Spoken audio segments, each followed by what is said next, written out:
ஆறாம் வகுப்பு இயல் 1. சரியான ஒன்றை தேர்ந்தெடுக்க. விளைவுக்கு நீர். செந்தமிழின் புகழ் எங்கெல்லாம் பரவ வேண்டும் என்று கவிஞர் கூறுகிறார். 8 திசைகளிலும் பரவ வேண்டும். பாவலரேறு பெருஞ்சித்திரனார் எழுதிய நூல்களில் வேறுபட்டது எது? தமிழ் நிலம். பாவலரேறு பெருஞ்சித்திரனார் நடத்திய இதழ்களில் வேறுபட்டது எது? தமிழ் கும்மி. ஸோ இதழ்கள் எதலான்னா தமிழ் நிலம், தமிழ் சிட்டு, தென்மொழி. இது 3மே பாவலரேறு பெருஞ்சித்திரனார் நடத்திய இதழ்கள். பாவலரேறு பெருஞ்சித்திரனார் எழுதிய நூல்கள் எதெல்லான்னு கேட்டனா கனிச்சாறு, கொய்யா கனி, பாவிய கொத்து. தமிழ் நிலம் அப்படிங்கிறது பாவலரேறு பெருஞ்சித்திரனார் எழுதினது தான், ஆனால் அது இதழ். ஸோ இதழ் என்னலான்னு கேட்டனா தமிழ் நிலம், தமிழ் சிட்டு, தென்மொழி. கூற்றுகளை ஆராய்க. பெருஞ்சித்திரனார் எழுதிய நூல்களில் கனிச்சாறு 1. இந்நூல் 8 தொகுதிகளை கொண்டது. இந்நூல் தமிழ் உணர்வு செறிந்த பாடல்களை கொண்டது. 3 கூற்றுகளுமே சரிதான். ஸோ பெருஞ்சித்திரனார் எழுதிய நூல்களில் கனிச்சாறு 1. இந்த நூல் 8 தொகுதிகளை கொண்டது. இந்நூல் தமிழ் உணர்வு செறிந்த பாடல்களை கொண்டது. 3 கூற்றுகளுமே சரி. ஊழி என்பதன் பொருள் நீண்டதொரு காலப்பகுதி. சீரிழமை என்னும் சொல்லை பிரித்தெழுத கிடைப்பது. சீர்மை கூட்டல் இளமை. இது இம்பார்ட்டன்ட். சீரிழமை என்னும் சொல்லை பிரித்தெழுத கிடைப்பது சீர்மை கூட்டல் இளமை. தமிழ் மொழி போல் இனிதாவது எங்கும் காணோம் என்று பாடியவர் பாரதியார். தமிழ் மொழி போல் இனிதாவது எங்கும் காணோம் என்று பாடியவர் பாரதியார். விலங்கு என்னும் பொருள் தரும் ஓரெழுத்து சொல் மா. விலங்கு என்னும் பொருள் தரும் ஓரெழுத்து சொல் மா. கூற்று காரணம். கூற்று. தமிழ் தொன்மைமிக்க மூத்த மொழியாகும். காரணம், இலக்கியங்கள் தோன்றிய பிறகே அவற்றிற்கு இலக்கணம் தோன்றியிருக்க வேண்டும். தமிழில் நமக்கு கிடைத்துள்ள மிக பழமையான இலக்கண நூல் தொல்காப்பியம். ஸோ கூற்று காரணம் இரண்டும் சரி. தமிழ் தொன்மைமிக்க மூத்த மொழி. எதுக்குன்னா இலக்கியங்கள் எப்போவுமே இலக்கியங்கள் தோன்றிய பிறகு தான் இலக்கணம் தோன்றும். ஆனால் தமிழில் நமக்கு கிடைத்துள்ள மிக பழமையான இலக்கண நூல் அப்படின்னு கேட்டாலே தொல்காப்பியம் தான். அது ஒரு இலக்கண நூலாக இருக்கிறனால அதுக்கு முன்னாடியே இலக்கியங்கள் இருந்திருக்கலாம். ஸோ தமிழ் ரொம்ப மூத்த மொழியாக இருக்குது. ஸோ கூற்று காரணம் ரெண்டுமே சரி. சுறாமீன் தாக்கியதால் ஏற்பட்ட புண்ணை நரம்பினால் தைத்த செய்தியை கூறக்கூடிய நூல் நற்றிணை. நரம்பு நற்றிணை. சுறாமீன் தாக்கியதால் ஏற்பட்ட புண்ணை நரம்பினால் தைத்த செய்தி கூறும் நூல் நற்றிணை.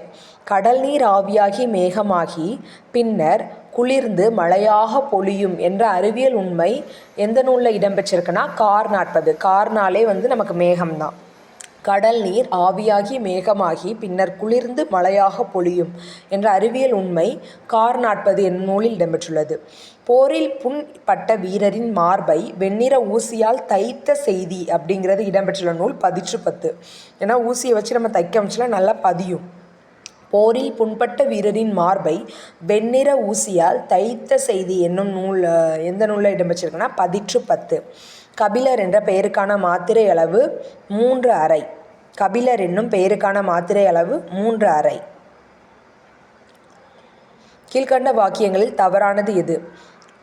உயிரெழுத்தில் தொடங்கும் 2 மாத்திரை அளவுள்ள சொல் அது. அதாவது மாத்திரை எப்படி இருக்கும்? மாத்திரைங்கிறது மெய்யெழுத்துக்களுக்கு எல்லாத்துக்குமே அரை மாத்திரை. நெடில் எழுத்துக்கள் எல்லாத்துக்கும் 2 மாத்திரை. குறில் எழுத்துக்கள் எல்லாத்துக்கும் 1 மாத்திரை.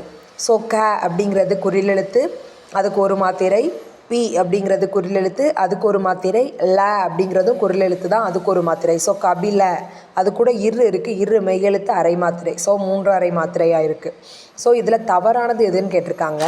உயிரெழுத்தில் தொடங்கும் 2 மாத்திரை அளவுள்ள சொல் அது. அதாவது உயிரெழுத்தில் தொடங்குது அது. அ அப்படிங்கிறது 1 மாத்திரை. தூ அப்படிங்கிறது 1 மாத்திரை. ரெண்டுமே குறில்ங்கிறனால 2க்கும் 1 மாத்திரை. டோட்டலாக அது அப்படிங்கிற வேர்டுக்கு 2 மாத்திரை. ஸோ இந்த கூற்று தப்பு கிடையாது, கரெக்டாக இருக்குது. 2 மாத்திரை அளவுள்ள ஓரெழுத்து சொல் து. து அப்படிங்கிறது குறில் எழுத்து. ஸோ அதுக்கு 2 மாத்திரையாக இருக்க வாய்ப்பில்லை. அது 1 மாத்திரை அளவு தான். தூன்னு கொடுத்துருந்தாங்கன்னா அது ஊ சவுண்டு நெடில் எழுத்து வர்றதுனால அது 2 மாத்திரையாக இருக்கலாம். ஆயுத எழுத்து இடம்பெறும் 2/2 மாத்திரை அளவுள்ள சொல் அஃது.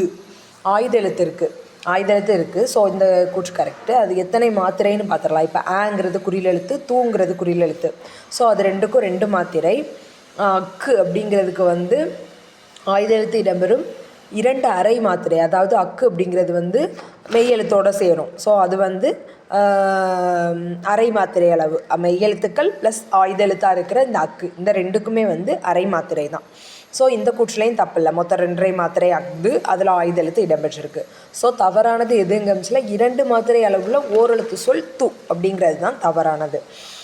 சர்ச் இன்ஜின் தமிழாக்கம் தருக. தேடு பொறி. சர்ச் இன்ஜின் அப்படிங்கிறது என்னதுன்னா தேடு பொறி. ஆன்டி கிளாக்வைஸ் அப்படிங்கிறது வந்து இடஞ்சுழி. ஆன்டி கிளாக்வைஸ் அப்படிங்கிறது இடஞ்சுழி. ஸோ வலஞ்சுழி என்னவாக இருக்கும்? கிளாக்வைஸ். கிளாக்வைஸ்ன்றது வலஞ்சுழி, ஆன்டி கிளாக்வைஸுங்கிறது இடஞ்சுழி. கூற்று காரணம். கூற்று தமிழ் வேலுடன் ஒப்பிடப்படுகிறது. காரணம் தமிழ் மொழியில் உள்ள இலக்கியங்கள், பாடல்கள், கவிதைகள் கூர்மையான கருத்துக்களை கொண்டு மக்களை நல்வழிப்படுத்துகிறது. கூற்று வந்து தமிழ் வேலோடு ஒப்பிடப்படுகிறது. காரணம் தமிழ் மொழியில் உள்ள இலக்கியங்கள், பாடல்கள், கவிதைகள் எல்லாமே கூர்மையான கருத்துக்களை கொண்டு மக்களை வந்து நல்வழிப்படுத்துகிறது. ஸோ கூற்று காரணம் ரெண்டுமே சரி. அதனால் அது தமிழை வந்து ஷார்ப்பாக இருக்கக்கூடிய வேல் கூட ஒப்பிடுறோம். ஏன்னா தமிழ் மொழியில் இருக்கிற இலக்கியங்கள், பாடல்கள், கவிதைகள் கூர்மையான கருத்துக்களை கொண்டு மக்களை வந்து நல்வழிப்படுத்துது. தம் கவிதைகளில் பெண் கல்வி, கைம்பெண் மறுமணம், பொது உடைமை, பகுத்தறிவு ஆகியவை குறித்த புரட்சிகரமான கருத்துக்களை பாடியவர் பாரதிதாசன். அதனால தான் நம்ம அவரை வந்து புரட்சி கவிஞர்னே சொல்கிறோம். ஸோ தம் கவிதைகளில் பெண் கல்வி, கைம்பெண் மறுமணம், பொது உடைமை, பகுத்தறிவு ஆகியவை குறித்த புரட்சிகரமான கருத்துக்களை பாடியுள்ளவர் பாரதிதாசன். பாவேந்தர் பாரதிதாசன் அவர்கள் ஆற்றிய பணி தமிழ் ஆசிரியர் பணி. தகவல் தொடர்பு முன்னேற்றத்தால் மேதினி சுருங்கிவிட்டது. அதாவது மேதினியோட மீனிங் என்னதுன்னா உலகம். ஸோ தகவல் தொடர்பு முன்னேற்றத்தால் உலகம் சுருங்கிவிட்டது, அதான் இதோட மீனிங். உலகம் அப்படிங்கிறது இல்லை, ஸோ மேதினி அப்படிங்கிறது கொடுத்துருக்காங்க. மேதினியோட மீனிங் என்ன அப்படின்னா உலகம். பாடல் அடிகளில் 2ஆம் எழுத்து ஒன்று போல் வருவது. அதாவது முதல் எழுத்து மூ அப்படிங்கிறது வந்து மோனை, அது வந்து மூ மோ, இந்த ரெண்டுமே வந்து மா வரிசை தான். ஸோ அதை வச்சு ஞாபகம் வச்சுக்கோங்க. 2ஆம் எழுத்து ஈ அப்படிங்கிறது வந்து என்னது? உயிர் எழுத்து. அதே மாதிரி அடி எதுகை அதுவும் என்னது? அதாவது எதுகை ஏங்கிறதும் 2ஆம் எழுத்து. ஸோ 2ஆம் எழுத்து ஒன்றி வர தொடுப்பது எதுகை, முதல் எழுத்து ஒன்றி வர தொடுப்பது மோனை. அதில் பாடலடிகளில் 2ஆம் எழுத்து ஒன்று போல் வருவது என்ன? 2ஆம் எழுத்து ஒன்று போல் வருவது எதுகை. எதுகை தான் இதுக்கு கரெக்டான ஆன்சர். அடி எதுகை அப்படின்னா இப்போ அடுத்தடுத்த அடி, பாடல் அடிகள்னு கொடுத்துருக்காங்க. அடுத்தடுத்த அடிகளில் 2ஆம் எழுத்து ஒன்று போல் வர்றது வந்து அடி எதுகை. அதனால் இந்த கொஷின் கரெக்டான ஆன்சர் அடி எதுகை. சீரெதுகைனா என்னதுன்னா ஒரே லைனில் 2 வேர்டில் வந்து 2ஆம் எழுத்து ஒன்று போல் வர்றது தான் சீரெதுகை. அதாவது உதாரணம் சொல்லணுன்னா என்ன சொல்லலாம்? ஒரே லைன் எடுத்துக்கோங்க.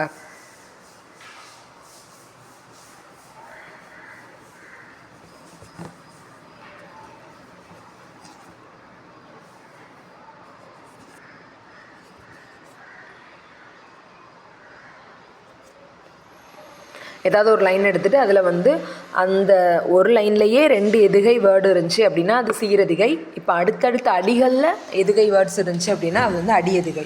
ஸோ பாடல் அடிகளில் 2ஆம் எழுத்து ஒன்றுவது போல் வர்றது வந்து அடி எதுகை. கொண்டதுவாம் நின்றதுவாம், பாட்டிருக்கும் காட்டிருக்கும், இதற்கு எடுத்துக்காட்டு வந்து இது வந்து ரைமிங் வேர்ட்ஸ்க்கு வந்து தமிழில் இயைபு. கொண்டதுவாம் நின்றதுவாம், பாட்டிருக்கும் காட்டிருக்கும், இது எல்லாமே என்னது? Rhyming words. ஸோ இது வந்து இயைபு. இப்போ பாட்டிருக்கும் காட்டிருக்கும் இது வந்து ஒரே லைனில் இருக்குது அப்படின்னா அதுதான் வந்து சீரெதுகை. இப்போ அடுத்தடுத்த அடிகளில் இருக்குது அப்படின்னா அதுதான் அடி எதுகை. இட்டு 2ஆவது எழுத்து ஒன்றி வர மாதிரி தொடுக்கிறது. தமிழ் மொழி அன்பு உடையவருக்கு டேஸ் தரும் என்று தமிழ் கும்மி கூறுகிறது. இன்பம் தரும். தமிழ் மொழி அன்புடையவருக்கு இன்பம் தரும்னு சொல்லக்கூடிய நூல் என்னது அப்படின்னு கேட்கலாம். ஸோ அதுவும் என்னது தான்? தமிழ் கும்மி தான். பாரதிதாசன் தமிழுக்கு சூட்டியுள்ள பெயர்களில் வேறுபட்டது எதுனா தேன். பாரதிதாசன் தமிழுக்கு சூட்டியுள்ள பெயர்கள் என்னலான்னு கேட்டேன்னா நிலவு, மனம், அமுது, இது எல்லாமே. ஸோ தேன் மட்டும் கிடையாது. பாரதிதாசன் தமிழுக்கு சூட்டியுள்ள பெயர்களில் வேறுபட்டது எதுன்னு கேட்டாங்கன்னா தேன். ஃபஸ்ட் லெசன் முடிஞ்சிருச்சு. 6th ஃபஸ்ட் டேர்மில் ஃபஸ்ட் லெசனில் உள்ள கொஷின் ஆன்சர் மட்டும் பார்த்துருக்கோம்.